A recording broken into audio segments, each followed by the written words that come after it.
अब हम देखेंगे वर्क के बारे में थोड़ा बहुत, फिर उसके बाद एंथैल्पी का और थोड़ा सा डिटेल्स डिस्कशन करेंगे। तो थर्मोडायनामिक क्वांटिटी है ना, thermodynamic, okay, thermodynamics quantity, clear, thermodynamics quantity है ना। तो फर्स्ट हम देखेंगे और उसमें वर्क के बारे में हम देखेंगे। वर्क, इसको W से रिप्रेजेंट किया जाता है, ठीक है। पहला बात है कि एक पाथ फंक्शन है, कैसा फंक्शन, पाथ फंक्शन, ठीक है, एक पाथ फंक्शन है, स्टेट फंक्शन नहीं है। वर्क डिफरेंट टाइप हो सकता है, जैसे W ग्रेविटेशनल अगर वर्क बोला जाए तो कैसे होगा, दैट इज इक्वल टू क्या होता है, mgh। जैसे W इलेक्ट्रिकल वर्क अगर बोला जाए तो कौन सा होगा, that is equal to Q into V, voltage, that is equal to I2, Q equal to I2 होता है I2 into V, that is equal to क्या हो सकता है, I square RT, V equals to IR। अच्छा, अब और एक वर्क होता है ना, इन केमिस्ट्री थर्मोडायनामिक्स है ना। वर्क का मतलब है, देखो फिजिक्स में भी पढ़ोगे, और फिजिक्स और केमिस्ट्री में साइन फाइन में बहुत बहुत ज़्यादा अंतर रहेगा, पूरा ऑलमोस्ट डिफरेंट रहेगा, तो ज़्यादा परेशान होने का जरूरत नहीं है ना। इन केमिस्ट्री थर्मोडायनामिक्स है ना, वी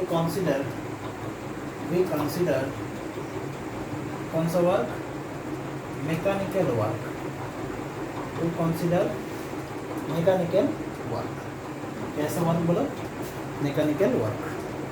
मैकेनिकल वर्क मतलब कौन सा work, PV work, PV work है ना, पीवी वर्क को हम जनरली लेंगे। अब आता है कि वर्क कब होता है, वर्क तब होता है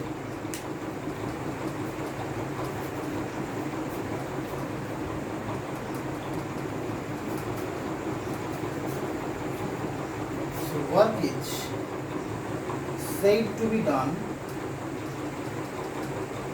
work is said to be done only if its effect, only if its effect, only if its effect is to move some, is to move some body, is to move some body of mass m, of mass m।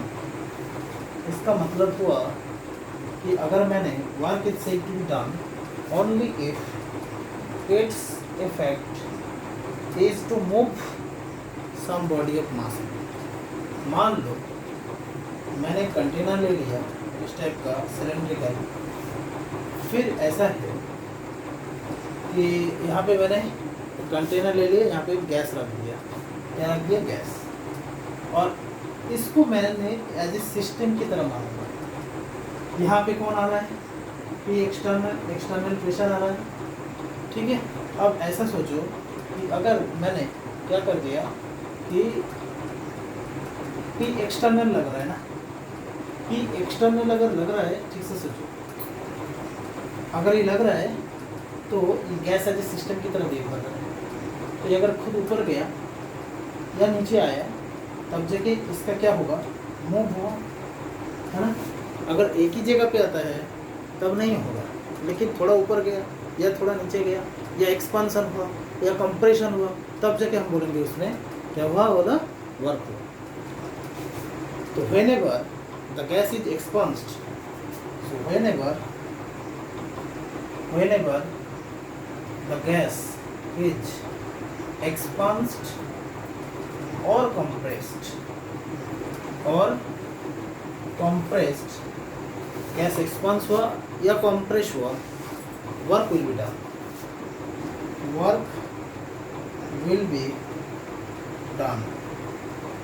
ठीक से सोचो क्या बोल रहा हूँ कि एक gas को एज ए सिस्टम की तरह सोचो, तो ये अगर एक्सटर्नल प्रेशर को छोड़ के अगर वो ऊपर की तरफ गया तो एक्सपांसन हुआ, कुछ तो काम हुआ किया, कुछ तो मूवमेंट तो हुआ सिस्टम का।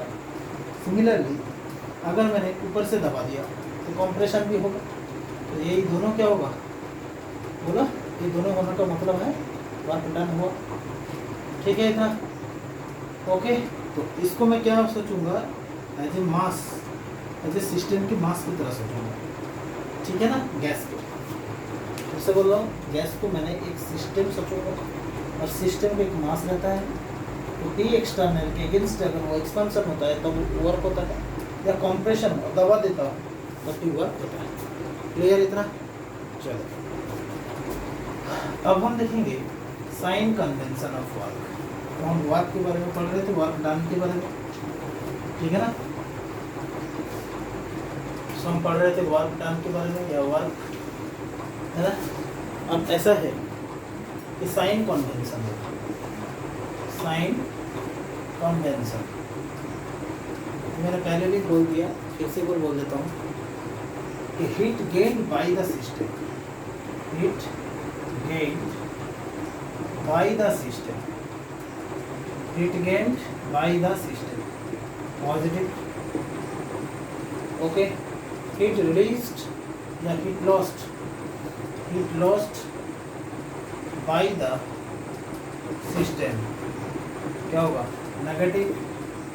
फिर मैंने बोल दिया, मान लो work done by the system, work done by the system negative, है ना। फिर मैंने बोल दिया, मान लो work done on the system, work done on the system क्या हो जाएगा, पॉजिटिव। ठीक से सोचना क्या बोल रहा हूँ, heat gained by the system. System अगर हीट, देखो केमिस्ट्री में भाई सीधा सीधी बात है कि वर्क को एज ए एनर्जी की तरह लेना है, हीट को भी एक एज ए एनर्जी की तरह लेना है, वर्क को भी लेना है। अच्छा फिर से सोचो कि अगर सिस्टम ने हीट गेन कर लिया, मैंने एनर्जी गेन हो गया, एनर्जी अगर सिस्टम ने ले लिया तो क्या होगा, पॉजिटिव होगा। लेकिन अगर मैंने बोला कि हीट लॉस्ट कर दिया, मैंने एनर्जी लॉस हो गई, तो क्या हो जाएगा तब, sign negative. Similarly work done by the system, work done system ने खुद काम किया, एनर्जी लॉस होगा, एनर्जी लॉस होगा तो negative. Work done on the system, अगर सिस्टम के ऊपर काम किया गया, मैंने सिस्टम और एनर्जी गेन किया, मैंने पॉजिटिव। अच्छा ऐसा सोचो, work done by the system, मैंने सिस्टम ने खुद काम किया, यह एक्सपांसन वर्क, ऐसा वर्क बोलो एक्सपांसन वर्क, है ना। और सिस्टम के ऊपर दबाया गया, मैंने कंप्रेशन वर्क, कंप्रेशन वर्क। देखिए क्लियर क्या बोल रहा हूँ, heat gain by the system. अगर हीट गेन हुआ मैंने एनर्जी गेन हुआ, मैंने पॉजिटिव। सीधा बात है, अगर एनर्जी गेन होता है तो पॉजिटिव, या एनर्जी लॉस होता है तो नेगेटिव। हीट और वर्क को एज एनर्जी की तरह सोचो, तो हीट अगर गेन हो गया पॉजिटिव, हीट लॉस हो गया नेगेटिव, वर्क सिस्टम खुद किया नेगेटिव, सिस्टम के ऊपर कराया गया तो पॉजिटिव। क्लियर?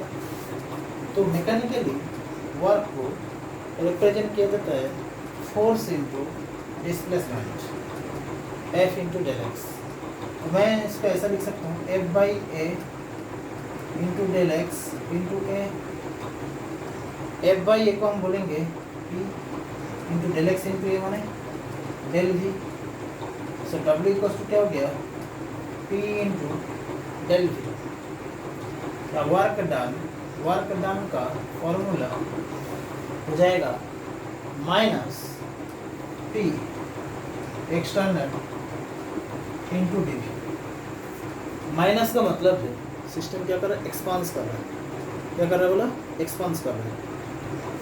अब खुद ही सोचो, ये माइनस तब होगा जब डी वी पॉजिटिव हो। डी वी पॉजिटिव माने एक एक्सपेंशन वर्क, माने वी फाइनल ज़्यादा है वी इनिशियल से, तभी तो डी वी पॉजिटिव हो। तो डी वी पॉजिटिव होगा और पी एक्सटर्नल तो हमेशा पॉजिटिव, तब जाके ये नेगेटिव होगा। तो इसका मतलब कि बोलो डी वी पॉजिटिव हो गया, वर्क डन का एक जनरल फार्मूला होगा P external into D V. Minus sign क्यों दिया समझ आ रहा है, एक्सपांसन के लिए, ठीक है। चलो अब ऐसा है कि एक जनरल फार्मूला है ना, एक जनरल फार्मूला ये सब के लिए एप्लीकेबल हो जाएगा। तो W इक्वल्स टू एक जनरल फार्मूला, ठीक है, general formula of work done, clear. चलो अब ऐसा है, अब हम वर्क डन के बारे में या वर्क के बारे में पढ़ रहे हैं। डिफरेंट प्रोसेस में वर्क का कैसे चेंज होता है वो देखेंगे, ठीक है। अब खुद सोचो, W equals to minus P del V, या मैं इसको क्या कर सकता हूँ, डी वी, ज़्यादा चेंज नहीं है, ठीक है ना। अब मैंने P वर्सेस V डायग्राम करूँगा, P वर्सेस V डायग्राम अगर करूँगा और मैंने बोल दिया कि देखो कि ये ग्राफ में तुम खुद ही बोलो P इंटू डी वी होगा, तो इसका मतलब मान लो कोई भी एक ग्राफ गया ऐसा गया और इसका वर्क डन हो गया माइनस पी डी वी, इसका मतलब खुद ही सोचो तो क्या हो जाएगा, है ना, एरिया अंडर द कर्व हो जाएगा, बोलो area under the curve minus P on length into width, ठीक है, समझ आ रहा है। तो क्या हो जाएगा, बोलो area under curve will be work done, so area under curve is work done, clear. तो कौन से सिस्टम के लिए ऐसा होगा वो भी हम अभी डिस्कस करेंगे, ठीक है।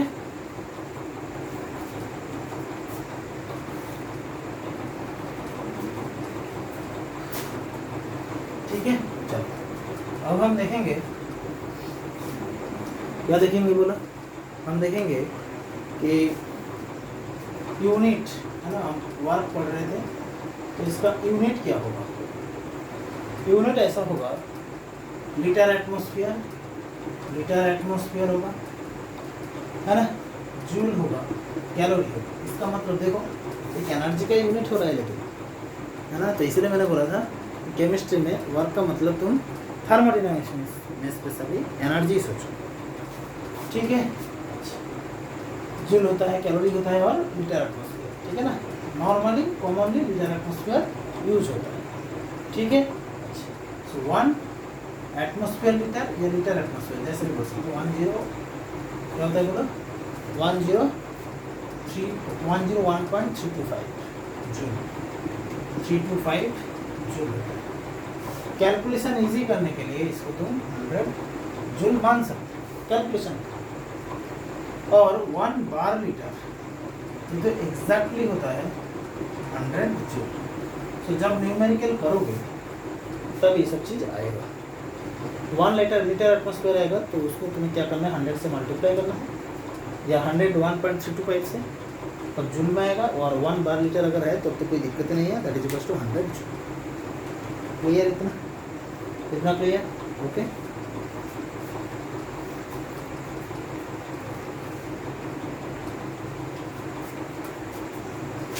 अब देखो नोट बोल के कुछ पॉइंट हम लिख रहे हैं, है ना, कुछ पॉइंट्स लिख रहे हैं नोट बोल के। जैसे फर्स्ट पॉइंट है, work can be zero only when, work can be zero only when, कब कब होगा, है ना, वर्क जीरो कब कब होगा। केस 1, जब आइसोकोरिक होगा, process is taking place at constant volume, process is taking place at constant volume। अगर कांस्टेंट वॉल्यूम है, v इक्वल्स टू क्या हो गया, constant, dv equals to 0, so w equals to minus p external into dv होता है। तो dv अगर 0 हो गया तो ओवरऑल वर्क क्या हो जाएगा, 0। अब दूसरा केस क्या होता है ना, केस 2, और कब होता है केस 2, केस 1 ऐसा, केस 2 द एक्सपेंशन और compression in is taking place,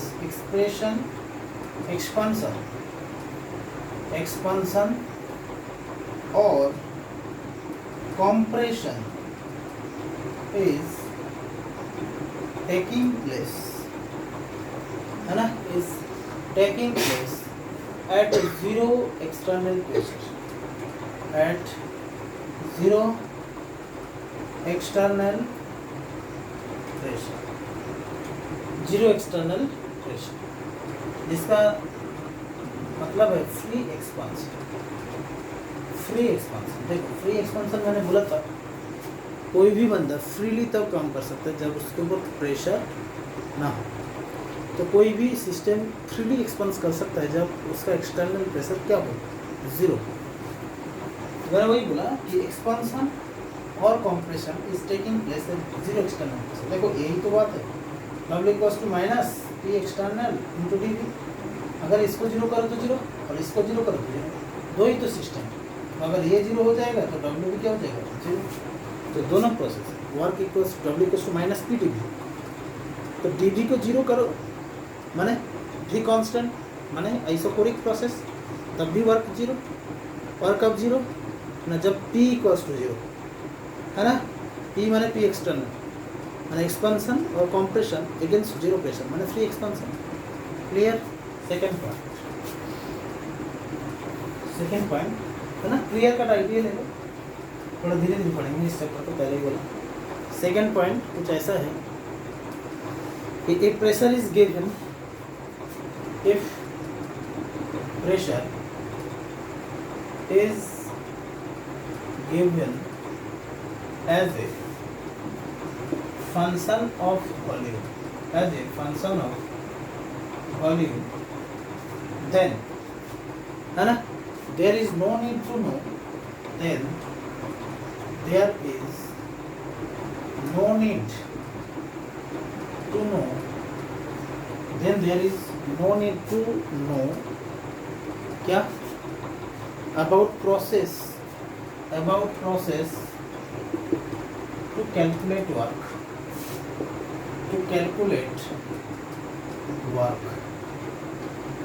है ना। if pressure is given as a function of volume, then there is no need to know about the process to calculate work। क्या process चल रहा है system में वो जानने का ज़रूरत नहीं है अगर प्रेशर को as a function of volume दिया गया। माने अगर P को फंक्शन ऑफ वॉल्यूम दिया गया तो हम क्या करेंगे, direct W equals to minus क्या होता है P डी वी।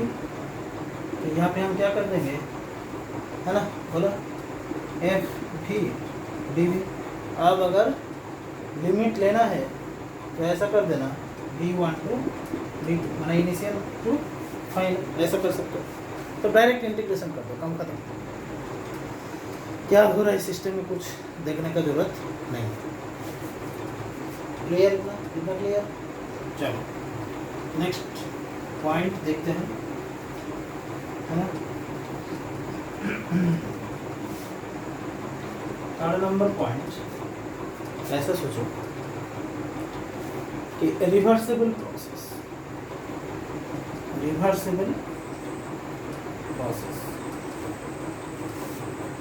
है ना। तो रिवर्सिबल प्रोसेस अगर है, उसके लिए P एक्सटर्नल क्या होता है, वेरिएबल। क्या होता है बोला, वेरिएबल। अगर प्रोसेस रिवर्सिबल है तब क्या होता है बोलो, P एक्सटर्नल वेरिएबल होता है। तो हम बोलेंगे W equals to minus D1 to D2 P external into D V. ये तो बोलेंगे minus D1 to D2 P external into D V, ठीक है। लेकिन अगर ऐसा हो गया भाई इरिवर्सिबल प्रोसेस, तब क्या होगा ना, एक्सटर्नल प्रेशर कांस्टेंट होगा, P एक्सटर्नल कांस्टेंट हो जाएगा। इसका मतलब तब मैं क्या लिखूंगा, P एक्सटर्नल को बाहर लिख दूंगा और D1 टू V2 dV लिखूंगा। That means minus P external into V2 minus V1। तो कोई भी रिवर्सिबल प्रोसेस हो उसके लिए ये फॉर्मूला यूज होता है, W equals to minus P external into V2 minus V1। तो WIP यहाँ पे मैं फिर से लिख देता हूँ, दैट इज इक्वल्स टू क्या होगा, minus P external into V2 minus irreversible process के लिए। क्लियर? इतना क्लियर सबको? मैं फिर से रिवर्सिबल और रिवर्सिबल प्रोसेस के बारे में आऊँगा। रिवर्सिबल प्रोसेस में क्या हो गया, पी एक्सटर्नल वेरिएबल हो गया, so W equals to D1 to V2 minus P external into DV, ये हो गया, ठीक है। और रिवर्सिबल प्रोसेस में P external constant, so W equals to minus P external into minus V1। इतना क्लियर सबको? चलो इसके बाद चलते हैं थोड़ा सा नेक्स्ट पॉइंट, है ना। नेक्स्ट पॉइंट कुछ ऐसा बोल रहा है, okay, area under the curve in PV graph, अभी ये बोला था। So area under the graph in PV graph, कौन सा ग्राफ? पीवी ग्राफ, याद रखना, है ना। Denotes work done, denotes work done, denotes work done, है ना, having projection on the axis, having projection on the axis, है ना। इसका मतलब ऐसा है कि मान लो मैंने एक ऐसा प्रोसेस ले लिया P वर्सेस A, तो खुद ही बोलो कि मैंने अगर बोल दिया कि भाई W equals to minus P dV minus मान लो V1 to V2 P dV, खुद ही सोच लो, तो ये क्या हो जाएगा, एरिया अंडर द कर्व, है ना। अच्छा मान लो इसको P1 मान लो, P1 अगर मान लिया तो यहाँ पे P1 कर दिया, P1 इंटू क्या हो जाएगा, मानो ये V1, ये कौन सा V2, तो ये क्या हो गया लेंथ, ये क्या हो गया width, V2 minus V1, V1 into V2 minus V1, ये क्या हो गया W। क्लियर? बात क्लियर? एक रेक्टेंगल है, एक रेक्टेंगल है ना, ऐसा सोचो, एक रेक्टेंगल है, इसके लिए तो एरिया ऑफ रेक्टेंगल तो क्या होगा, ये हो जाएगा length into width, length into width बोल सकते हो। लेंथ कितना P1 और विड्थ कितना, विड्थ हो गया क्या DV माने V2 माइनस V1। अब सोचो कि नेगेटिव साइन कैसे होगा ना, ये एरो साइन दिया रहेगा, एक्सपांसन हो रहा है, तो जैसे एक्सपांसन हो जाएगा तो हम बोलेंगे माइनस P1 इंटू DV, है ना, V1 टू DV, ठीक है, वैसे कुछ। क्लियर इतना? तो जैसे PV ग्राफ दिया रहेगा तो हम बोलेंगे एरिया अंडर द कर्व करना, ठीक है।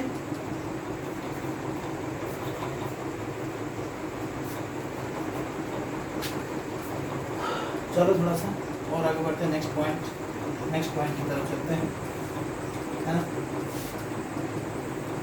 ओके, तो पीवी ग्राफ दिया है, एरिया अंडर द कर्व करना है।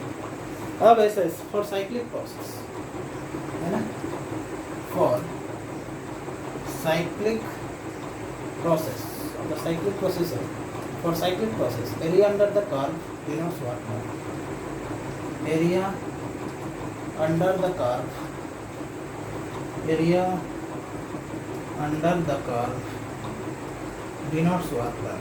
साइक्लिक प्रोसेस के लिए area under the curve denotes work done. Clear? Again मैंने बोल दिया, मान लो P वर्सेस B, ऐसा कुछ सिस्टम दिया गया तुम्हें, है ना, सिस्टम ऐसा कुछ दिया गया। अब ऐसा है कि मान लो एरोस A, B, C और D। क्लियर? अब ऐसा एरोसाइन दिया गया,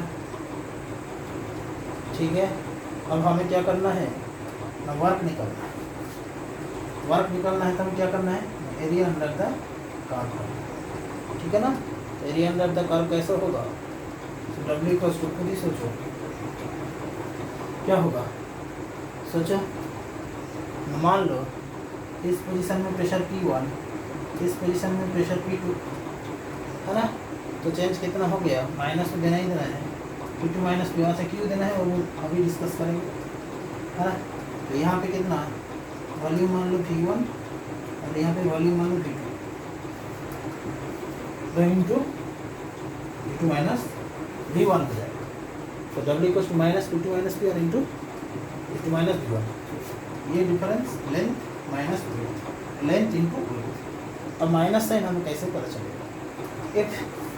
इफ साइकिल इज क्लॉकवाइज, ऐसा क्लॉकवाइज, देन कौन सा साइन? नेगेटिव। और if cycle is anti clockwise, anti clockwise, then क्या हो जाएगा? पॉजिटिव। एक बहुत अच्छा इन्फॉर्मेशन है। देखो यहाँ पे क्या हो रहा है? क्लॉकवाइज हो रहा है तो नेगेटिव, एंटी क्लॉकवाइज होता तो क्या होता? पॉजिटिव। क्लियर इतना? क्लॉकवाइज होता तो नेगेटिव और एंटी क्लॉकवाइज होता तो पॉजिटिव। क्लियर इतना? देखो ठीक से।